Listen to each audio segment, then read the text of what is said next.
Math मंत्रा channel एक बार फिर से सभी छात्रों का स्वागत है। आज हम लोग कक्षा 10 गणित के अंतर्गत प्रश्नावली 1.2 के प्रश्न संख्या 2 के प्रश्नों को हल करने का प्रयास करते हैं। सर्वप्रथम देखते हैं कि हमारे पास जो प्रश्न संख्या 2 है, प्रश्न में क्या कह रहा है। इसमें कह रहा है कि पूर्णांकों के निम्नलिखित युग्मों के एचसीएफ और एलसीएम ज्ञात कीजिए तथा इसकी जांच कीजिए कि दो संख्याओं का गुणनफल बराबर एचसीएफ गुणे एलसीएम है। तो यहाँ पर हम देखते हैं 3 प्रश्न दिया गया है। तो सर्वप्रथम हम लोग पहले प्रश्न पर आते हैं और देखते हैं कि इसका एचसीएफ क्या मिलता है, एलसीएम क्या मिलता है और क्या इन दोनों ही संख्याओं का गुणनफल इनके एचसीएफ और एलसीएम के गुणनफल के बराबर है या नहीं है। तो सबसे पहले 26 और 91 लेते हैं। तो 26 का अभाज्य गुणनखंडन करते हैं तो 2 गुणे 13 प्राप्त होता है, जबकि 91 का गुणनखंडन करते हैं तो 7 गुणे 13 प्राप्त होता है। अब इन दोनों ही संख्याओं का अगर हम लोग एचसीएफ निकालें तो देखते हैं कि इन दोनों ही संख्याओं के अभाज्य गुणनखंड में सिर्फ 13 ही एक ऐसी संख्या है जो दोनों में उभयनिष्ठ है, इसलिए इसका एचसीएफ 13 हो जाएगा। अब एलसीएम प्राप्त करते हैं तो एलसीएम में हम जानते हैं कि जो संख्या अधिकतम 12 है उसको लिखना है। साथ ही साथ यह भी ध्यान देना है कि कोई भी संख्या इसमें न छूटे। तो सबसे पहले 2 केवल एक बार आया, हमने 2 लिख लिया। 7 इन दोनों में केवल एक बार आया है, इसलिए हमने 7 लिख लिया। और 13 दोनों में एक बार आया है, इसलिए एक बार हमने 13 भी लिख लिया। अब 2 सते 14, 14 का गुणा हमने 13 में किया। 14 त्रिक 42, हाथ लगे 4, 14 एकनम 14 4 18, यानी कि इसका एलसीएम हमको 182 मिला। अब हम लोग जांच करते हैं कि क्या इन दोनों संख्याओं का गुणनफल इनके एचसीएफ और एलसीएम के गुणनफल के बराबर है या नहीं है। तो 26 गुणे 91 करेंगे तो 1 में 6 से गुणा करते हैं तो 6, 1 में फिर 2 से गुणा करेंगे तो 2। अब 9 का गुणा इसमें करते हैं, 9 छक 54 कई 4, हाथ लगे 5, 9 दूनी 18 5 23, इसको जोड़ते हैं 6 का 6, 4 2 6 3 2, यानी कि इन दोनों ही संख्याओं का गुणनफल हमें 2366 प्राप्त होता है। अब इन दोनों ही संख्याओं के एचसीएफ और एलसीएम का हम गुणा करेंगे तो एचसीएफ क्या मिला था 13, एलसीएम क्या मिला था 182। दोनों का गुणा करते हैं तो हमें प्राप्त होगा 2366। आप भी इसका गुणा करके देख सकते हैं, थोड़ा मेहनत कीजिए। गणित क्योंकि अभ्यास का खेल है, इसलिए कुछ चीज़ें आपको भी अपने आप से स्वयं से करनी होंगी। अब हम लोग भाग 2 की ओर आगे बढ़ते हैं। तो भाग 2 में हमें 2 संख्याएं मिलती हैं, 510 और 92। अब 510 का अभाज्य गुणनखंडन हम यहाँ करते हैं तो 2 दूनी 4, यहाँ बचा 1 यानी कि 11, 11 में 2 से भाग दिया 2 बचे 10, 1 बचा 1 यानी कि 10, 10 में हमने 2 से भाग दिया 2 बचे 10।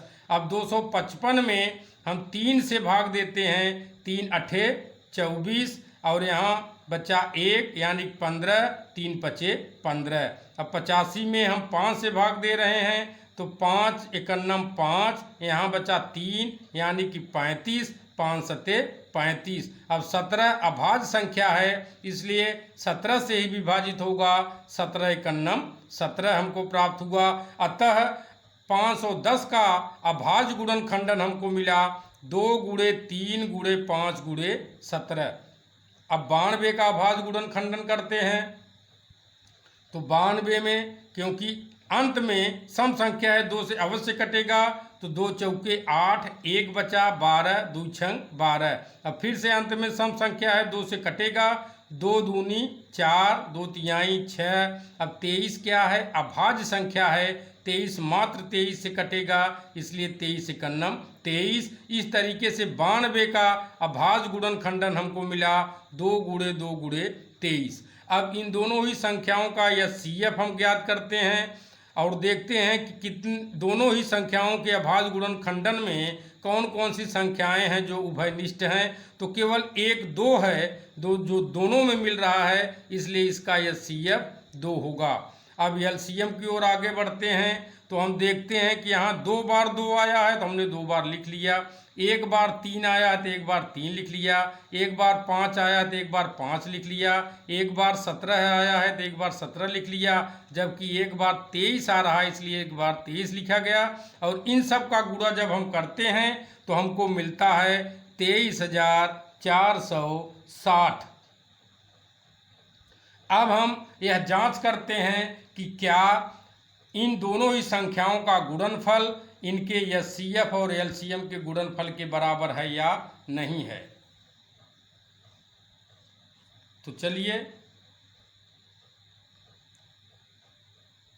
हम देखते हैं कि 510 गुणे 92, 2 से गुणा हमने किया, 2 शून्य 0, 2 एकन्नम 2, 5 दूनी 10। अब 9 से करेंगे तो 9 शून्य 0, 9 एकन्नम 9, 9 पचे 45, इनको जोड़ते हैं तो 0 2 9 0 9 5 1 6 4 कहीं 4, तो हमको क्या मिला 46,920। अब इन दोनों संख्याओं के एचसीएफ और एलसीएम का हम आपस में जब गुणा करते हैं तो एचसीएफ क्या मिला था 2 मिला था, तो 2 गुणे एलसीएम क्या मिला था 23,460। इन दोनों का जब गुणा करेंगे 2 शून्य 0, 2 छंग 12, 2 चौक 8 1 9, 2 तिहाई 6, 2 दूनी 4।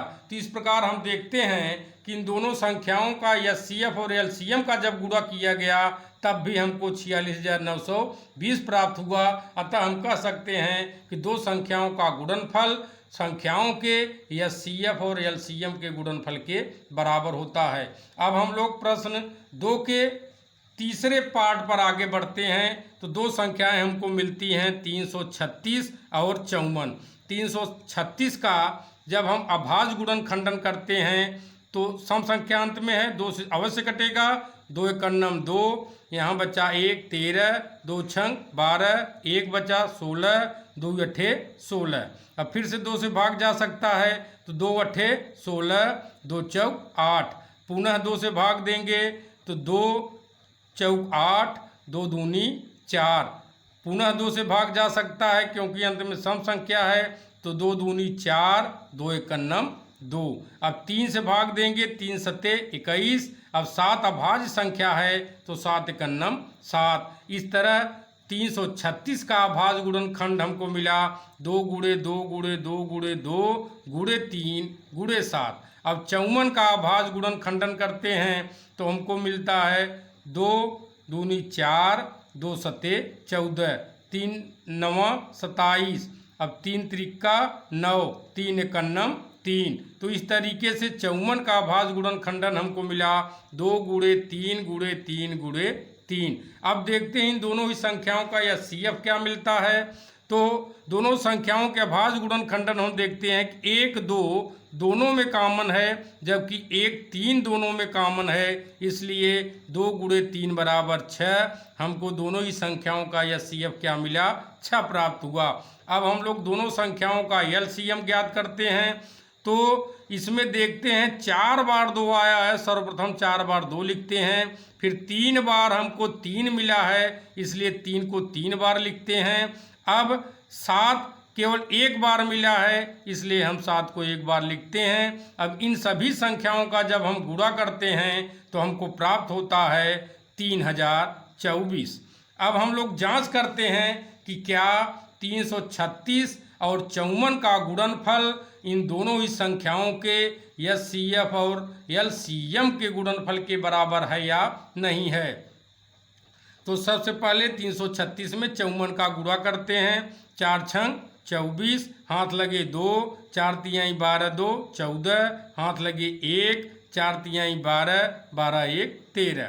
अब 5 छक 30, हाथ लगे 3, 5 तिहाई 15 15 3 18, हाथ लगे 1, 5 तिहाई 15 15 1 16। जब हम इनको जोड़ते हैं तो हमको मिलता है 4 यहाँ भी 4, 8 3 11, कहीं 1 हाथ लगे 1, 6 1 7 1 8 और 1। इस तरह हमको दोनों ही संख्याओं का गुणनफल मिला 18,144। अब दोनों संख्याओं के एचसीएफ और एलसीएम का हम गुणा करते हैं तो एचसीएफ हमको क्या मिला था 6 मिला था, जबकि एलसीएम क्या मिला था 3024 मिला था। जब 6 गुणे 3024 करते हैं तो हमको मिलता है 6 चौका 24 के 4, 6 दूनी 12 2 14 और 6 शून्य 0 1 हासिल था 1, 6 त्रिक 18, तो 18,144 प्राप्त होता है। अतः हम कह सकते हैं कि दो संख्याओं का गुणनफल उनके एचसीएफ और एलसीएम के गुणनफल के बराबर होता है। तो इस तरीके से आप लोगों ने आज प्रश्नावली 1.2 के प्रश्न संख्या 2 को हल किया। अगर आप लोगों को यह वीडियो अच्छा लगा हो तो हमारे चैनल को सब्सक्राइब कीजिए, हमारे वीडियो को लाइक कीजिए, ताकि आगे बनने वाले सभी वीडियो आपको प्राप्त हो सकें और आप घर बैठे गणित विषय का आनंद पूर्वक अध्ययन कर सकें। इसके लिए आप सभी लोगों को धन्यवाद।